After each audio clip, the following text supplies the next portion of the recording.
Radio Sucesos 101.7 FM presenta su noticiero Sucesos con Milton Pérez y Verónica Larrea. Un periodismo libre para una democracia plena. Los hechos y las opiniones de los sucesos que marcan nuestro tiempo.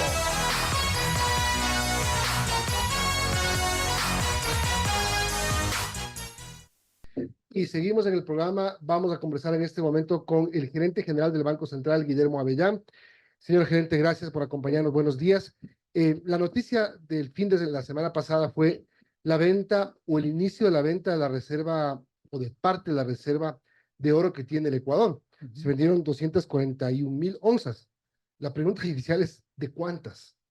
Muy buenos días, Milton. Buen día, estimada Verónica. Un gusto estar aquí en su programa. También un saludo muy cordial a la ciudadanía que nos sintoniza a través de Radio Sucesos.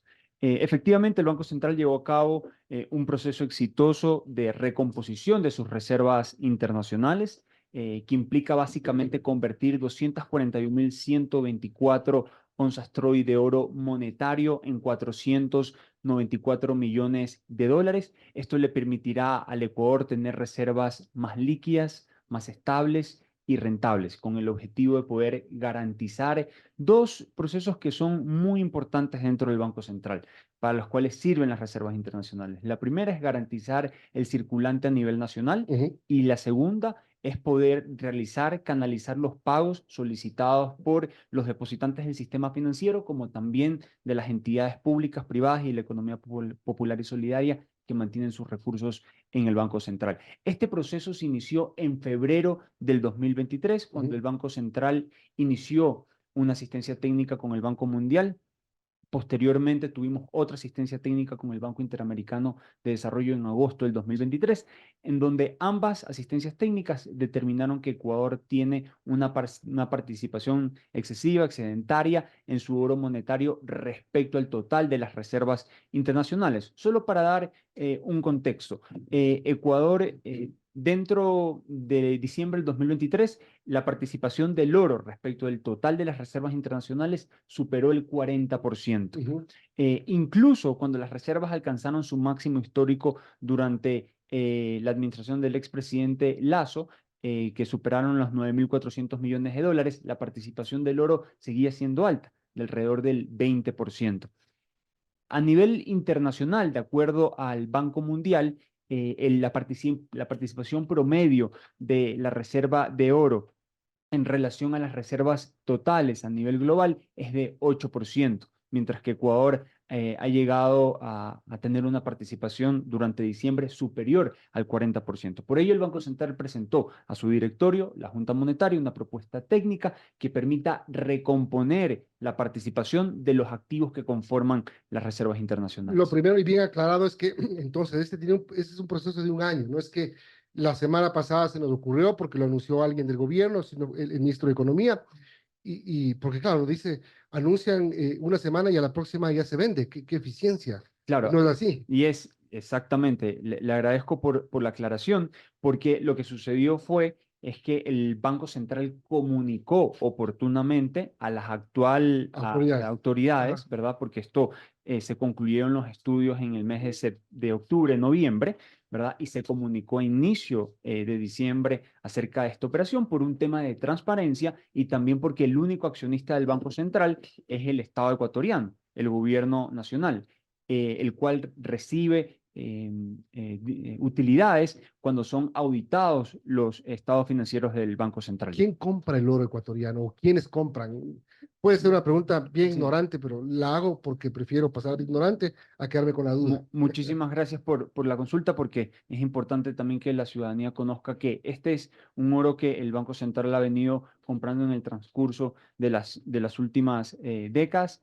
Lo importante es que se da una utilidad muy relevante dado el incremento de los precios del oro recientemente. Este oro está custodiado en el exterior a través de entidades monetarias de primer orden y a través de los mercados internacionales. principales bolsas de valores, estas entidades monetarias pueden hacer la venta una vez solicitada por parte del propietario, que es el Banco Central. 494 millones de dólares es el resultado de esta venta.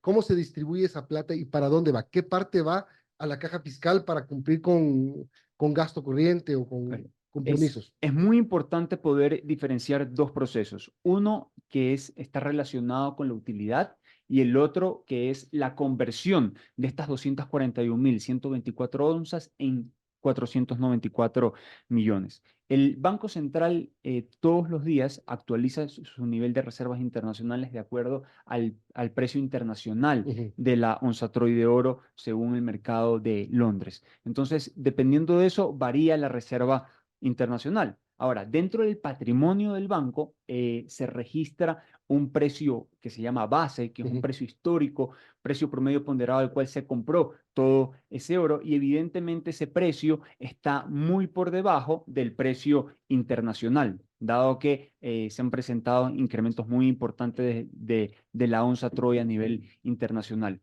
Para que el Banco Central pueda realizar una ganancia, debe haber una transacción de este oro.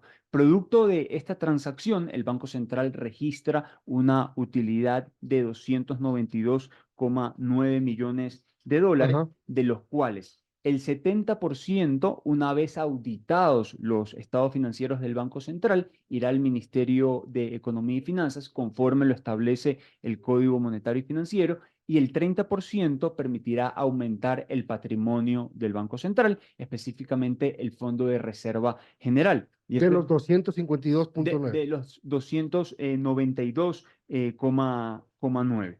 O sea, más o menos unos 200 y pico irán al Ministerio de Economía. Unos 177. 177. Ahora, la conversión de estas 241.000 onzas nos dan, lo que sucede es que disminuye la participación del oro monetario, ¿verdad? En 241.000 onzas y aumenta la participación en dólares de 494 millones. Esos 494 millones se quedan en el Banco Central dentro de las reservas internacionales y ya están siendo invertidos a una tasa superior al 5%. Lo cual esperamos que al final del año dé ingresos adicionales al Banco Central y también al Estado ecuatoriano. Por ello, nosotros mencionamos que esta medida lo que busca es cuatro objetivos muy importantes, Milton. El primero es incrementar la liquidez de las reservas internacionales. El segundo es reducir la volatilidad del oro monetario dentro de las reservas internacionales. El tercero es capitalizar al Banco Central del Ecuador conforme lo establece el Código Monetario y el cuarto es aumentar la rentabilidad de las reservas internacionales. Y como una externalidad positiva, pero no el objetivo central de esta operación, es que genera utilidades tanto para el Banco Central como para el Ministerio de Economía. Y por eso mencionábamos que hasta el 70% de las utilidades pueden ser distribuidas al Ministerio de Economía durante el primer trimestre del 2024. Y ese dinero para el Ministerio de Economía es para gasto corriente. Eso depende 100% del ministerio. O sea, el ministerio sabrá lo que hace con ese dinero. Es liquidez, digamos, liquidez para la caja fiscal. Exactamente, pero eso es una competencia exclusiva del Ministerio de Economía. Son las 8:31, estamos conversando con el gerente general del Banco Central del Ecuador, Guillermo Avellán. Esta venta que se hizo es la primera de algunas, es la única. ¿Qué viene enseguida con el tema oro? Sí, por el momento no se tiene ninguna operación adicional relacionada al oro monetario. Esta era una recomposición que, como conversamos al inicio de la entrevista, se viene estudiando desde inicios del 2023, que se ha llevado a cabo de manera exitosa en diciembre. No tenemos contemplada ninguna operación adicional. Porque lo importante aquí también transmitirle a la ciudadanía es que el Banco Central, luego de esta operación, cuenta con alrededor de 1.750 millones de oro monetario, que es alrededor de 845.000 onzas Troy, que le permite activar todas sus líneas contingentes de liquidez que actualmente mantiene con organismos multilaterales y monetarios. Por primera vez, Ecuador, Milton, ha superado líneas contingentes mayores a 1.000 millones de Ujú. dólares. Todas esas líneas requieren mantener como colateral oro y el Banco Central pudiera activar todas esas facilidades de liquidez con la participación actual que mantiene de oro monetario. La Reserva Internacional del Ecuador en este momento, ¿en cuánto se ubica? Cerró al 31 de diciembre del 2023 en 4.544 Y millones. esto es Eh, bueno, malo, más o menos. a ver, es una reducción Ujú. importante desde inicios del 2023. Recordemos que el 31 de diciembre del 2023 las mismas reservas superaron los 8.400 millones de dólares. Sin embargo, este nivel de reserva internacional es el quinto más alto desde el inicio de la dolarización si se compara el nivel de las reservas internacionales al cierre de cada año. Este nivel de reservas sí permite cubrir el primer sistema del balance del Banco Central, en donde se encuentran los depósitos de Banecuador y de las entidades financieras privadas y de la economía popular y solidaria que mantienen por ley en el Banco Central. Paso de tema. El tema de la deuda que tiene el Ministerio de Finanzas con el Banco Central, ¿cómo queda? Porque tienen ustedes que recibir unas obligaciones por parte del Ministerio de Finanzas, de Economía y Finanzas, de 2.300 millones, si no me equivoco, hasta el 2026. Sí, de acuerdo. A ver, solo aclarar un poquito las cifras. El gobierno anterior cumplió los vencimientos tanto de la banca pública como del Ministerio de Economía y le pagó en capital e intereses poco más de 1.965 millones de Que dólares, no eran deuda del gobierno anterior. que no eran deuda del gobierno Estamos anterior. hablando que estas deudas vienen desde el 2008, si no me equivoco. No, desde el 2009 9. y llegaron a sí, 2010 Estamos más o menos. hablando de que vienen del gobierno de Rafael Correa, Sí, que tomaba parte de la Reserva Internacional. Vamos un poquito solamente para sí. poner un poco de contexto, que fue un debate en campaña. La candidata González decía, voy a empezar el gobierno tomando dinero de la Reserva Monetaria Internacional. Incluso al actual presidente también se le ocurrió decir que lo iba a hacer, después ya un poco se frenó y finalmente se metió en la ley el tema de la reestructuración de la deuda. Sí, de acuerdo. Ese financiamiento llegó en el 2017 hasta 8.300 millones de dólares, solo considerando capital. El gobierno del expresidente Moreno pagó una parte de esos vencimientos porque ya se prohibió el financiamiento adicional desde el Banco Central al gobierno nacional y bancos Ujú. públicos. Y luego el expresidente Lasso también pagos, digamos, realizó pagos adicionales por cerca de 1.967 millones, considerando capital e intereses. El gobierno actual pagó alrededor de 55 millones de dólares y luego se aprobó ya la ley a finales de diciembre, lo cual exige la reestructuración de la deuda, lo cual estamos realizando actualmente con el Ministerio de Economía, en el cual se va a reemplazar los instrumentos que mantenía el Banco Central por un cronograma de pagos que va a ser viable. Uno de los desafíos más graves que se dejó con este financiamiento es que habían pagos muy agresivos para el Ministerio de Economía y para los Ujú. bancos públicos, lo cual ya había generado tensiones, digamos, y también problemas, desafíos fiscales principalmente para los bancos públicos, como también para el Ministerio de Economía. Ahora, esta reestructuración va a ser a 30 años plazo. A ver, la fecha de vencimiento de los anteriores instrumentos era hasta el 2035 Ujú. y ahora se amplía el plazo hasta el 2040.